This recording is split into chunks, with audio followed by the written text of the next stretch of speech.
The Legend of Zelda, a game series that I hold very near and dear to my heart. A game series that started back in 1986 and has gone through a bunch of different iterations in its 37 years in the gaming industry. A legendary game series that was heralded by Shigeru Miyamoto, the man that essentially made a lot of people's childhoods, as he would also develop the Mario series. The Legend of Zelda started out with the idea that it was supposed to be the opposite of what Mario was going to be, since both of the games were developed at the same time. The game in its initial phases was going to be a two-player game where one would create virtual dungeons for the other to explore, which, funnily enough, this concept would come back around later. But it was ultimately concluded that the dungeons themselves were a lot more fun to explore and traverse than actually making the dungeons themselves.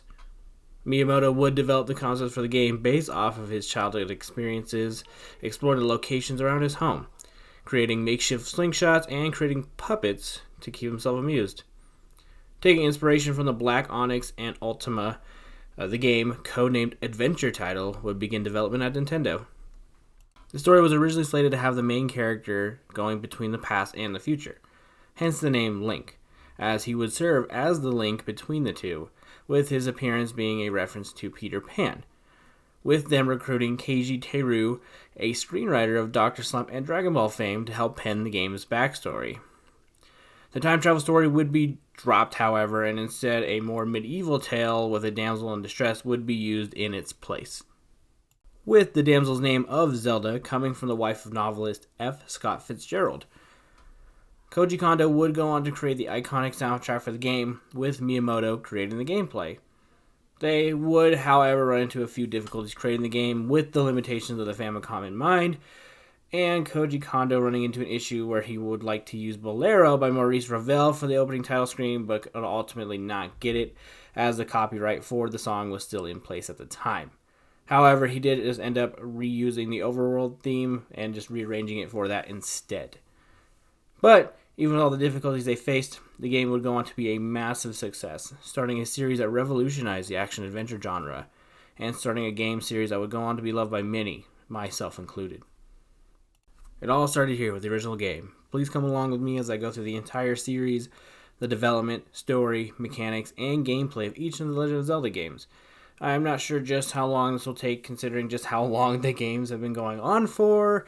I originally planned to start this a while ago to sort of coincide with the release of Tears of the Kingdom, but yeah, that never worked out. But regardless of the details, let us go ahead and jump into the game that started it all. The original begins with the iconic opening screen with a title crawl that gives a bit of a background on what your adventure will entail. Ganon, the Prince of Darkness, stole the Triforce of Power, and Zelda divided the Triforce of Wisdom into 8 pieces to hide it from Ganon, and it is up to Link to collect those pieces, defeat Ganon, and rescue Princess Zelda. A pretty simple setup, but it doesn't need to be more complicated than that, and gives you plenty of motivation to explore the world. Starting the game will begin you in the overworld with nothing but a shield. From here you can realistically explore to your heart's content and start exploring, but without a proper weapon that will end rather quickly. But you'll notice that there will be a cave nearby with an old man who will provide you with a wooden sword and deliver a line of dialogue that will end up appearing in every single Zelda game from this point onward. It is dangerous to go alone. Take this. With this, you are ready to head out into the world, if you can figure out where to go. Yeah, this game doesn't really give you a sense of direction, and you're expected to sort of just walk around until you figure it out. All you really know at this point is that you must collect 8 pieces of the Triforce.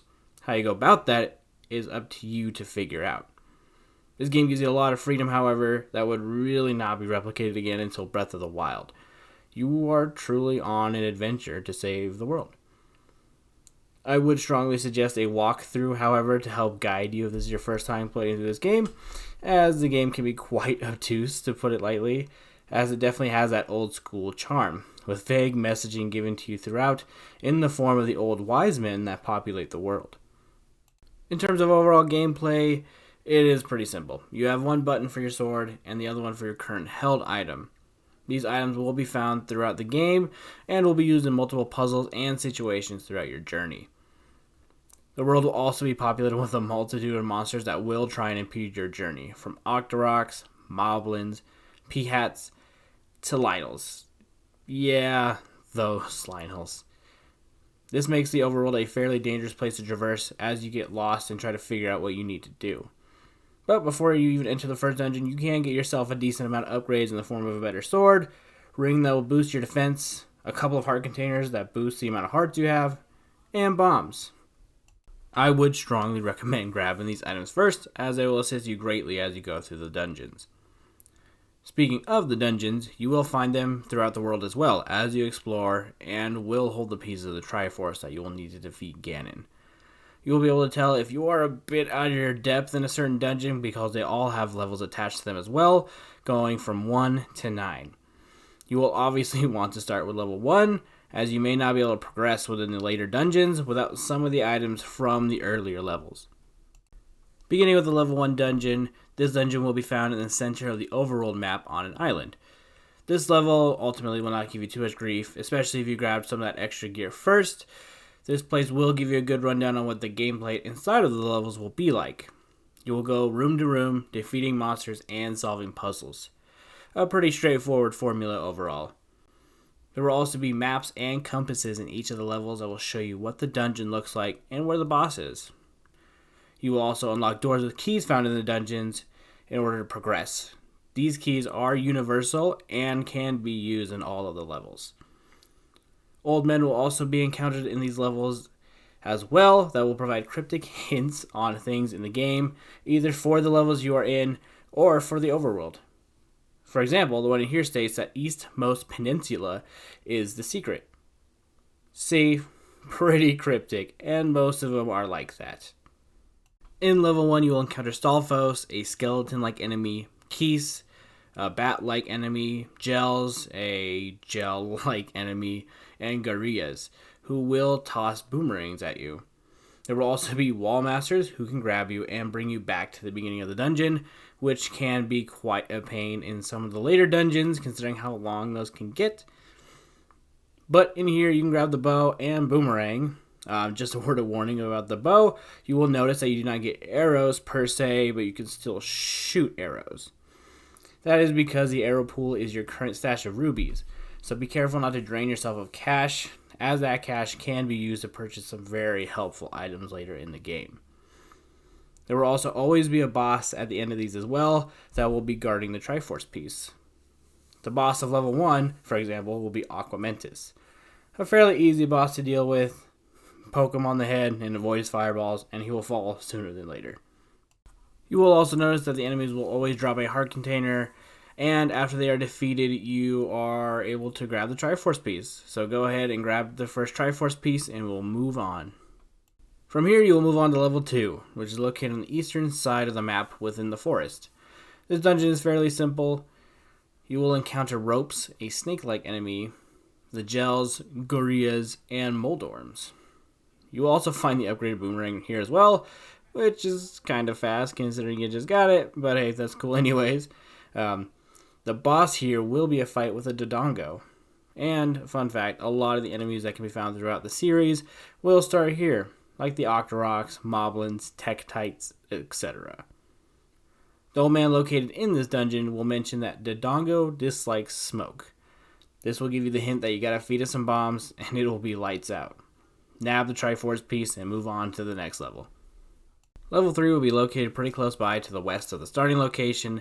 This level will be where the levels start to get a bit more difficult. For example, in here you will encounter Darknuts, a pretty tough knight enemy that will need to be attacked from the back or the sides, as his shield will block your attacks from the front. There is also the Bubbles, an annoying enemy that will prevent you from using your sword for a bit if it hits you, Keese, and more of the Gels. In here, you will also find the raft that will allow you to explore more of the world. The big bad of this dungeon will be the Manhandla, the bane of my existence. This boss will be a bit more difficult than the bosses you have faced so far. It will have 4 heads which need to be taken out one by one, and it will get progressively faster as you take out each of the heads, with it becoming extremely fast with only 1 head left. After that, collect your heart container, the Triforce piece, and move on to the next. Now that you have the raft in hand, you can grab another heart container and move on to the next level. Level 4 will be found to the west and will require the raft before you can enter it, as it is on an island with no bridge connecting it. Here you will encounter keys, the bubbles again, gels, and vires. Vires, however you pronounce that, which are enemies that will explode into keys once hit and will jump around. The likes will also be found here. These enemies will trap you in one spot for a bit if they hit you and will eat your magic shield if they get a hold of you. This level will also have the step ladder, which will allow you to cross over small gaps and will be very useful in dungeons going forward. The old man here will tell you, walk into the waterfall, which hints at the next level location. At the end of this, you will face off against Gliok, a 3-headed dragon. You must attack the heads with your sword in order to do damage to it, and once you do enough damage, a head will launch off of the dragon and start flying around the room shooting fireballs at you. Once defeated, grab the heart container, the Triforce piece, and move on to the next. Now that you have the step ladder in hand, you can acquire a few more things for yourself on the overworld, including a heart container, the power bracelet, which will allow you to move rocks in the overworld, and you can now finally obtain the strongest sword in the game. And you will want this. The game is going to get very difficult very fast from this point going forward, so I can definitely recommend the magic sword. Moving on to level 5, it will be found on the northeastern side of the map. You will encounter Pole's voices. Fun fact, in the original Famicom version, there was a mic on the controller that you could use to kill them instantly. But since that is not a thing for the NES version, you can use your sword or arrows against them. Dodongos, Gibdos, and stronger versions of the Dark Nuts will also be found here. The stronger sword will definitely come in handy if you've already picked it up, as these enemies will give you a decently hard time. You will also find the flute here as well, which will help you progress later, and there's an old man selling a bomb bag upgrade as well, and you should definitely grab this as it will be immensely helpful later down the road. You will also encounter a few other old men here as well. One will give you a hint on defeating the dungeon's boss, stating Dig Dogger, hell of a name, hates a certain kind of sound. And the other one giving you a hint on how to defeat the final boss of the game with secret power is said to be in the arrow. The main boss here will be Dig Dogger, an enemy you will not be able to touch without playing the flute first. Once the flute is played, he will shrink and you can make quick work of him. Grab the Triforce piece and move on. Level 6 will be found in the graveyard on the west side of the map, and here you will encounter easily one of the most frustrating enemies in the game, the Wizrobes. These bastards will shoot beams of magic at you that can deal a decent chunk of damage, and will be all over this dungeon. Keys, bubbles, gels, vires, another Gliok, and the dreaded likes will be here as well. The magical wand will be found in this place, and using it will shoot out a magic beam, and it will not use rubies like the bow and arrow does. 2 old men will also be found here, with their hints being aim at the eyes of Goma, which is a hint on how to defeat the boss of the dungeon, and there are secrets where fairies do not live, a hint where the next dungeon is. After a painstaking trek through Wizrobe Hell, you will encounter Goma, ironically one of the easiest bosses in the game, as all you have to do is shoot in the eye once with your bow and arrow, and it will go down in one hit. Once Goma is down, grab the Triforce piece and move on. Now, before you can move on to the next level, you will have to acquire bait, for a reason I will explain once we get to it. So go ahead and buy the bait from the shop and play the flute at a specific pond, like the old man stated, where fairies don't live, in the western part of the map, to open up the entrance to the next dungeon. Level 7 overall is fairly easier than the last Wizrobe-filled nightmare level. The enemies that populate this place are mainly the gorillas, who aren't too bad to face off against. Keese, Moldorms, more Dodongos, Stalfos, Ropes, Wall Masters, and even Dig Doggers. There will also be a lot of secret rooms in the dungeon, so having an extra supply of bombs will be handy, and you can find the final bomb bag upgrade here as well. There are, however, more doors than keys, and since all the keys are universal, you will want to utilize your bombs to maneuver around, as you can easily shoot yourself in the foot using too many of the keys, especially as you approach the last level.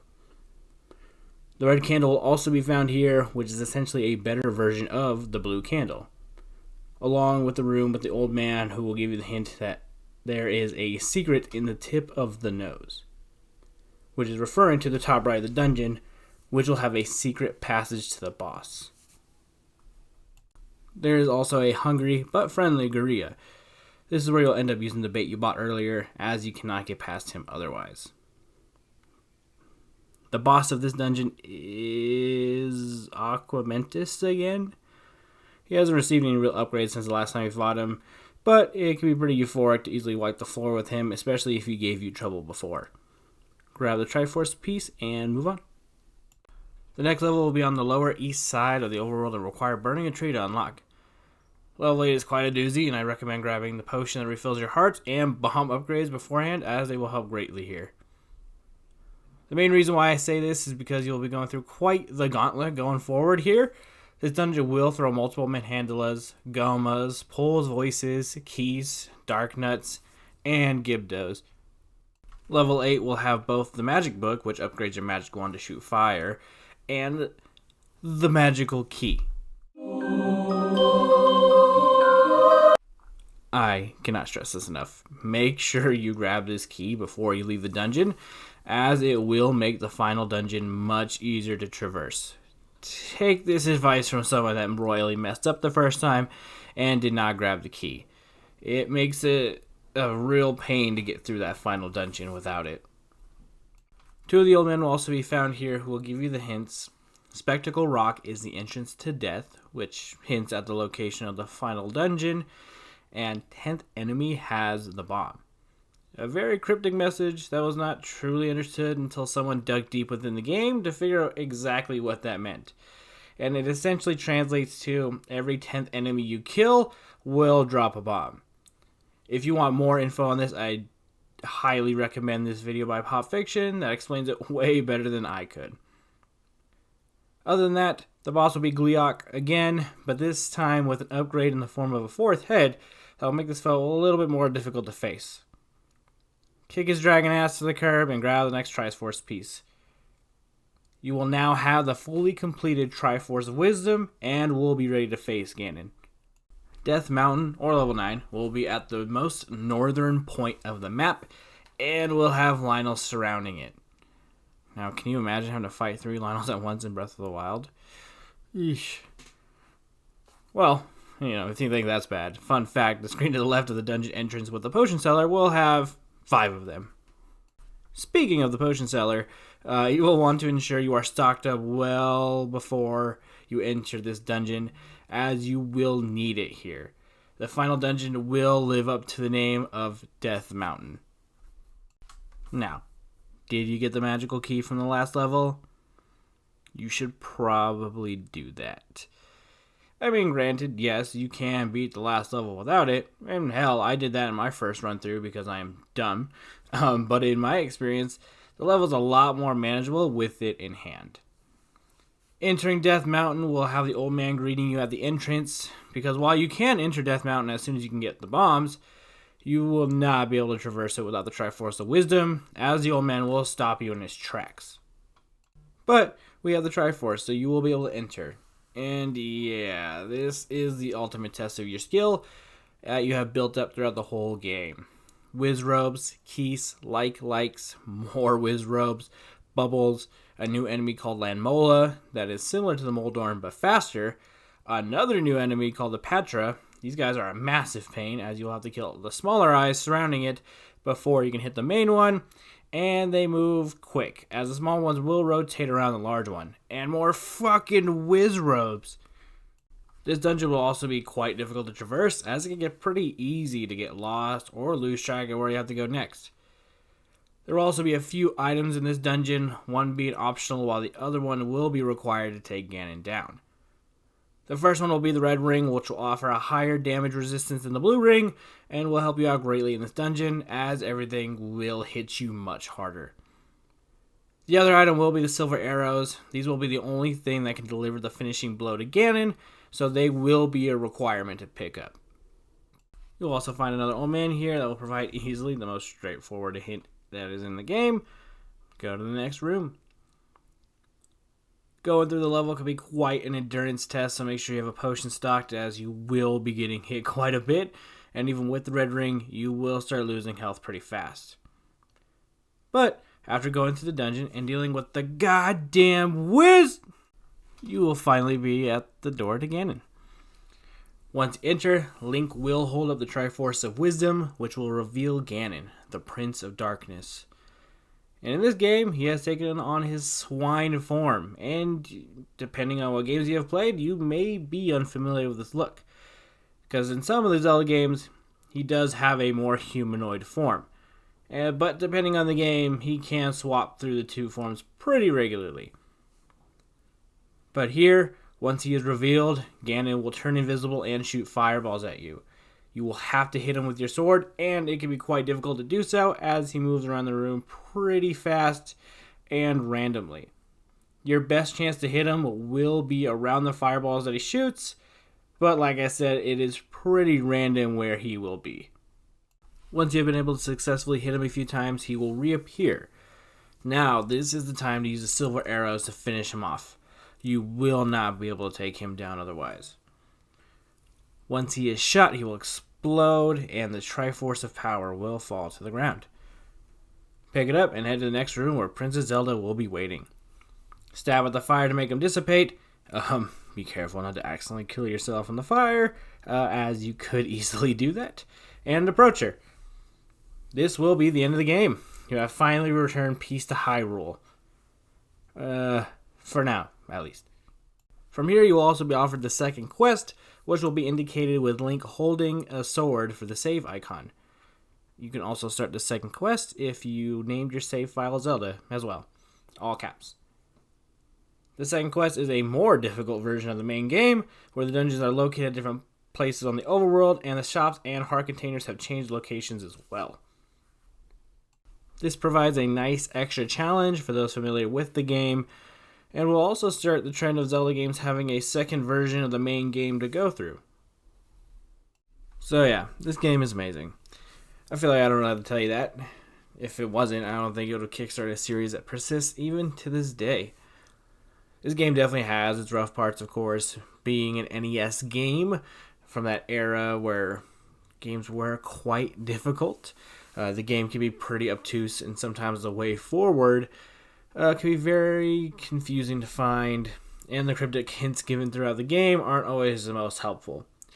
To the point where I think a walkthrough will be almost needed in some spots, and unfortunately the Nintendo Power call service doesn't work anymore, so you can't just hit them up for hints. And the game can be very difficult at points. But if you play the game on the Switch, the game will have an option for you to rewind to a certain point, and it is a real-time and lifesaver. Granted, it does feel like cheating a bit, but it is a nice feature for these NES games, which were known for their brutal difficulty. Speaking of the Switch version, I will be going into the different versions of this game here shortly. Overall, though, the sense of adventure this game brings is unparalleled, and really would not be matched again in the series until Breath of the Wild, really. You are dropped into the world and expected to just figure it out as you go along, and I know quite a few people would not like that, but I am a fan personally. I would honestly say a modern non-Breath of the Wild equivalent that I could think of would probably be the Souls series. Bloodborne, Dark Souls, Demon's Souls, Elden Ring, which I feel really encapsulates that feeling of adventure and difficulty that the original Legend of Zelda provided better than most, honestly. Also, as a quick side note, I absolutely adore the artwork around this game as well. It has a very charming 80s feel to it, and honestly, I'm a big fan. With the art of Link, in particular, being very cute, with my favorite being the one where he's using the candle. Now, talking about some of the ports of this game, we do have the Legend of Zelda Collector's Edition for the GameCube that had this game, Zelda 2, Ocarina of Time, and Majora's Mask, along with Link to the Past, I believe. It was also released for the Game Boy Advance as part of the classic NES series. It was part of the Wii's Virtual Console when that was still kicking, and a timed demo of the game was released for Super Smash Bros. Brawl as well. This game also saw a release on the Nintendo 3DS as part of the 3DS's Ambassador program for those who bought a console within the first few months of that console being released, with it coming out to the 3DS eShop shortly after that. And as I stated earlier, it is part of the Nintendo Switch Online service as well, which came with the nifty rewind feature. There's also a luxury version of the game, which essentially just starts you off with every item in the game already in your inventory from the get-go. It's also on the Legend of Zelda Game & Watch console as well, with Zelda 2 and the Game Boy version of Link's Awakening. Now, there isn't too many changes between all of these ports, the big one being an updated translation that changed a few of the spelling and name mistakes from the original, and the Switch version did get that rewind feature that I mentioned earlier, with the luxury version just being a souped up version of the game where you just start out super overpowered. Overall, I can recommend any version of this game, really. I would strongly just recommend the Switch version since that is probably the most easily accessible version of the game, as of right now, at least. So, yeah. I love this game, and I love this series deeply. I may start to sound cheesy here, but it has really helped me through my toughest moments in life, whether that be stuff with my home life, school, my early adolescence, or even moments in my adulthood. Picking up a controller and exploring the lands of Hyrule, Termina, Holodrum, Labrina, Koholint, Lorule, and Skyloft, taking on the role of Link, assisting in his adventures, has really helped put me at ease and takes my mind off of the normal humdrum and stressors of life, and honestly, I cannot appreciate it more. To say this game series has a special place in my heart would be an understatement, quite frankly. Miyamoto and his team at Nintendo really caught lightning in a bottle here, and if you had not had the chance to play this game or this game series, I would strongly recommend that you do so. Hello, and thank you for watching my video on the original Legend of Zelda. This game really is something special, and I'm glad I finally had the chance to talk about it. Please keep an eye out for more videos from me in the future, as I will go over every single game in the Legend of Zelda series, with more than likely a few breaks in between, just to sort of change up the video, or the videos every once in a while, I should say. Please like and subscribe and do all the things that they always tell you to do. Comment, like, subscribe, all that fun stuff. And I will catch you all in the next one. Thank you, and bye-bye.